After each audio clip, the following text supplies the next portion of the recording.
Education is the passport to the future, for tomorrow belongs to those who prepare for it today.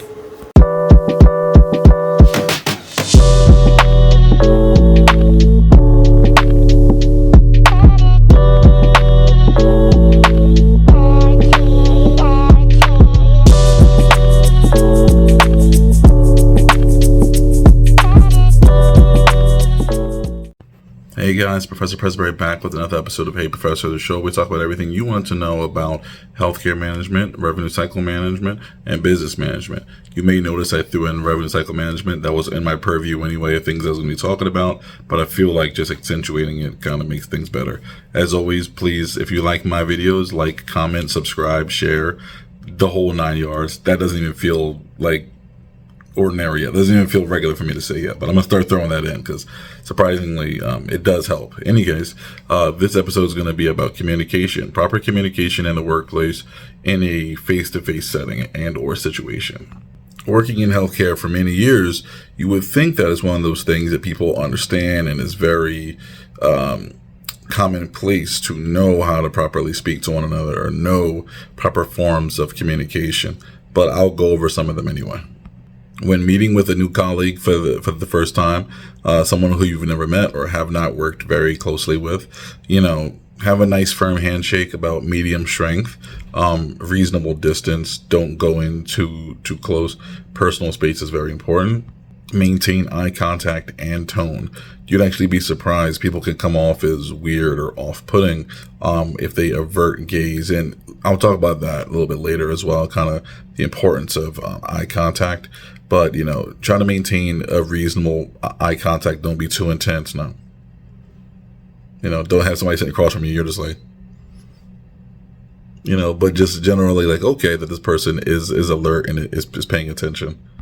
Also, don't go in for hugs. It should be commonplace and understood, but you'd be surprised. A lot of people are very friendly. There's nothing wrong with being very friendly, but what you'll find is that not everybody feels comfortable that same way to really go in for hugs. And I try to be very personable, and I like to think I am, but I've had employees that hugged me and I was not okay with it. I've had people that were under me, supervisors I worked very closely with, who I knew on a personal level, and they didn't like to be hugged, and I didn't hug them, even in situations where you probably think that you would. You have to understand the person you're dealing with, and understand and kind of start, I would say, at a baseline of kind of like a lower baseline. So if you don't know the person, kind of start low and work your way up. Don't go in for a hug. You don't need to be hugging anybody. Start with a basic handshake. Don't be too jokey, and I'm going to expound upon that in a second. Don't be too jokey.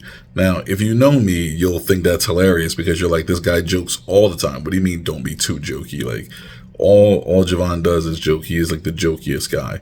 Yes and no. I'm also very cautious. I'm very, I would say, well thought out with my words and my expressions, the way I handle myself and, how I speak and what I say, inflection, tone, all those things, pacing, etc., cadence, the whole nine, don't be too jokey.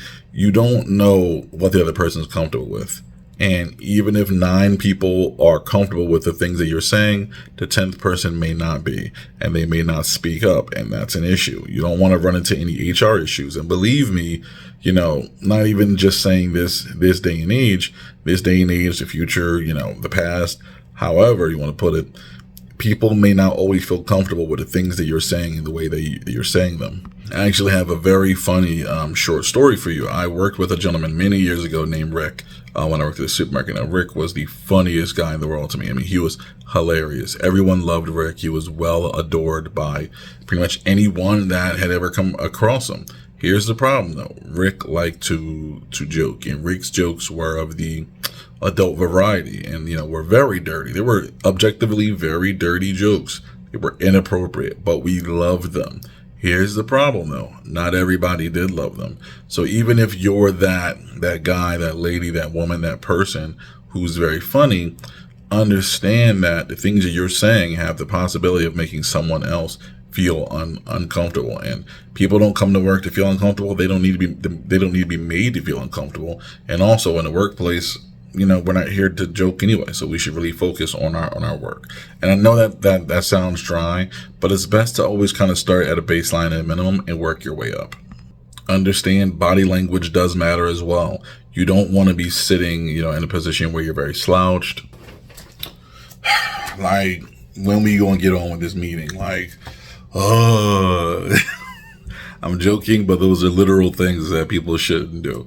Like, don't slouch. Don't do this. Don't be like, sit up straight if at all possible. Be present and be alert in the meeting. Hands clasped neatly in front of you if at all possible, or maybe, just folded on the table. Don't fidget too much. Really think about, from an outside standpoint, how people are perceiving you. That's important. Facial expressions. Try to keep your face as neutral as possible. Maybe have a slight smile. Don't scowl too much. Don't seem angry. And if you're talking about management, and I'll do a separate video on that entirely, but, really think about how people see you from the outside. That really does matter. If you're an employee, just anyway, in general, even when people are speaking to you, try to seem like you're paying attention to them. Try to seem like you're focused, like you're locked into the conversation, like the conversation is important to you and it does matter. If you're at a meeting, like I said, try to be very invested, look like somebody who's there, look like you're taking notes, even if you're not, have a notepad, look like you're taking notes. Don't be somebody who's just staring up at the ceiling, just looking like somebody who just wants to get out of that meeting. People will notice, believe me. Be careful about your tone and yelling and things like that. Understand that even if you're not yelling with the intent of seeming like a person that has an issue, a person that's agitated, a person that's upset, it may come across as that way. And that's why you really have to really perceive yourself from the outside. Kind of visualize yourself from the outside. People may not understand that that's just the kind of person you are. Maybe you're just a louder, skewed person. Use of slang or cuss words.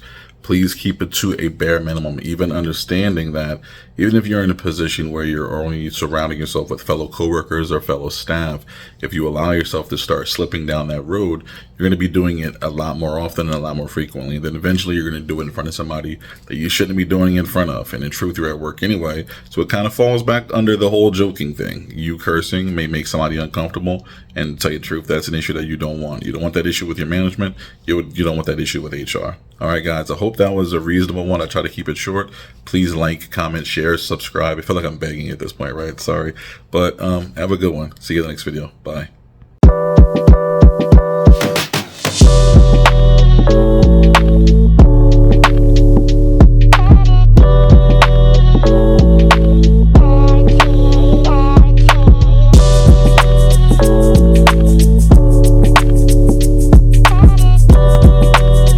Intelligence is not enough. Intelligence plus character.